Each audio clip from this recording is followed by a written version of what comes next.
Ой, мынау неге ұшпайды өзі? Ал қазір мен сені ұшырам, қазір ұшады мына шар. Ой.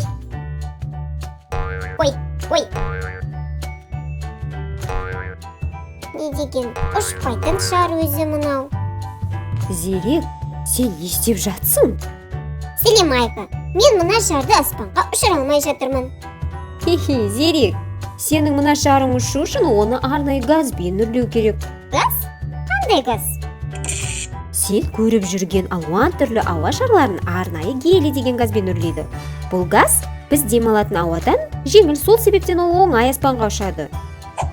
Алдымен бізге гелий газы толтырылған баллон керек. Шар көбірек ұшып тұру үшін полимер желім және латекс шарлары керек. Шарлардың ішіне алдымен желім жағып, сосын гелий газымен үрлейміз. Міне, ауа шарлары дайын.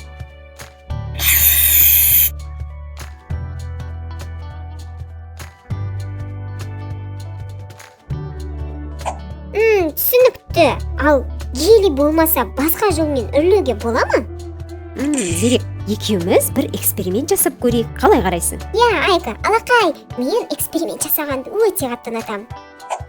Ол үшін бізге бос бөтелке, ас содасы, сірке су және бір шар қажет. Алдымен бос бөтелкеге белгілі мөлшерде сірке суын құяйық. Осы жеткілікті деп ойлаймын. Зерек, сен не істейін деп жатсың? Айка, мынаның иісі қандай жаман, ащы ғой. Әрине, Зерек, бұл қышқыл емес пе? Одан кейін шарды алып, оның ішіне жартысына дейін ас содасын салайық. Айка, көрсем бола ма? Әрине. Жартысына дейін толтырдық. Енді не істейміз, Айка?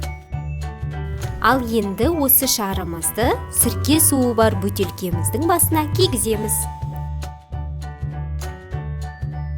Ал міне, процесс басталды.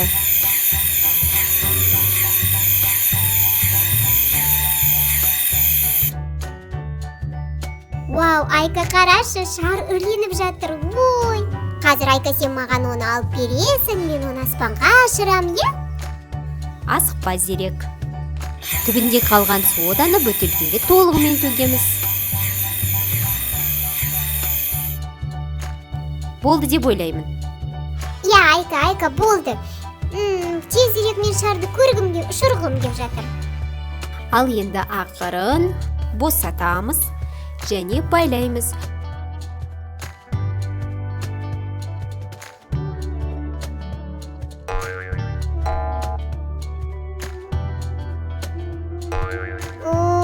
Айка, ұшпайды ғой мынау шар.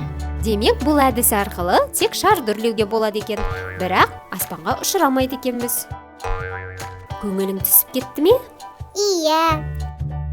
Бірақ мен осы шармен ойнағым деп тұр. Достар, сендерге ескерту, мұндай экспериментті тек үлкендердің көмегімен жасаңдар. Себебі бұнда қауіпті материалдар бар. Сау бол, Айка. Сау бол, достар. Сау бол, Зерек.